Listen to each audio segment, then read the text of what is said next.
The acceleration of a cart started at t is equal to 0 varies with time as shown in figure. Find the distance traveled in 30 seconds and draw the position time graph. तो ये graph आपको given है, it is acceleration versus time and unit of acceleration is feet per second square. यहाँ पे जो unit है acceleration का वो है आपका फीट पर सेकेंड स्क्वायर. तो अब देखो time 0 to 10, 10 to 20, 20 to 30.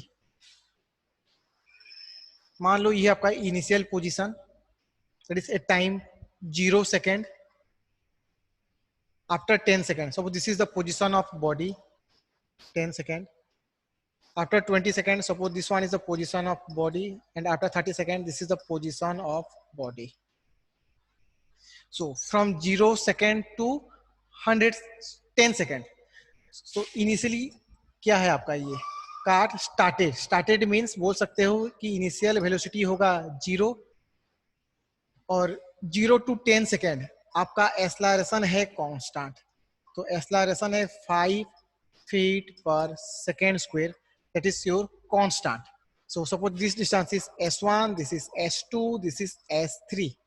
So here you can write s1 is equal to ut plus half a t square. So initial velocity है 0, तो इसको 0 कर दो. देन हाफ ए हो गया आपका 5, time is 10 square.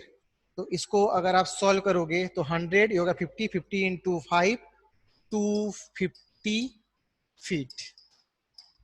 Now second, that is 10 second to 20 second. 10 second to 20 second यहाँ पे एक्सेलरेशन क्या है 0 है. इस ग्राफ से आप बोल सकते हो एक्सेलरेशन 0 है. अगर एक्सेलरेशन 0 है तो वेलोसिटी क्या होगा यहाँ पे constant. So first find out velocity. So you can write v is equal to u plus at. Initial velocity था 0, एक्सेलरेशन है 5, टाइम है 10, that is 50 feet per second. तो यहाँ पे जो वेलोसिटी होगा वो होगा आपका 50 feet per second. So 10 to 20 second में जो डिस्प्लेसमेंट है वो है आपका s2. So s2 can be written as simply v into t, क्योंकि एक्सेलरेशन है 0. तो ये हो गया आपका 50 इंटू टाइम है 10 सेकेंड, दैट इज 500 फीट.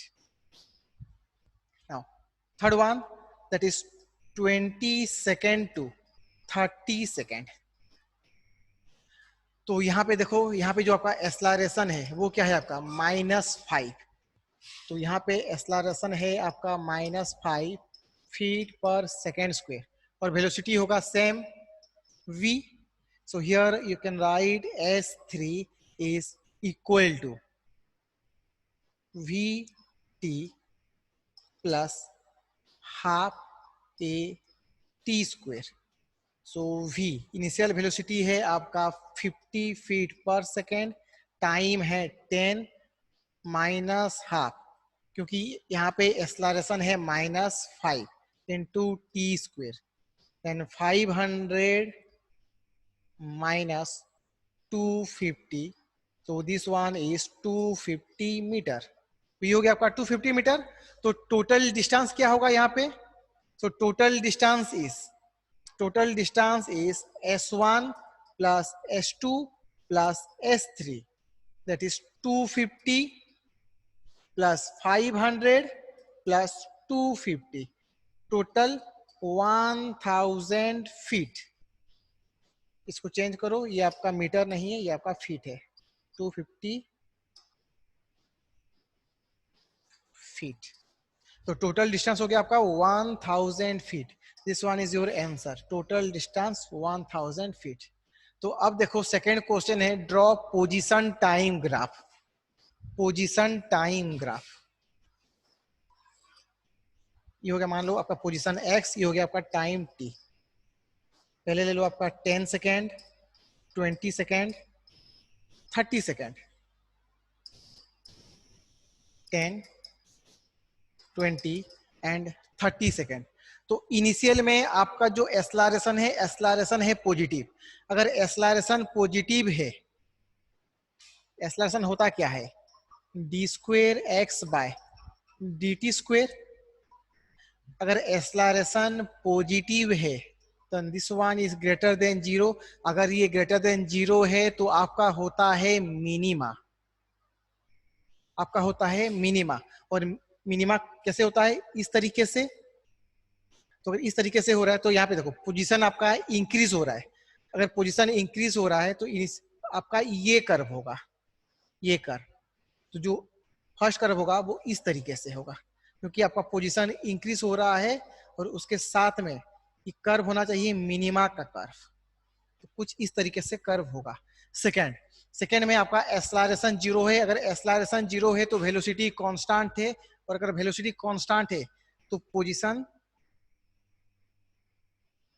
इस तरीके से इंक्रीज होगा, क्योंकि वेलोसिटी कांस्टेंट, वेलोसिटी कांस्टेंट मतलब वेलोसिटी होता क्या है, स्लोप ऑफ एक्सटी कर्व।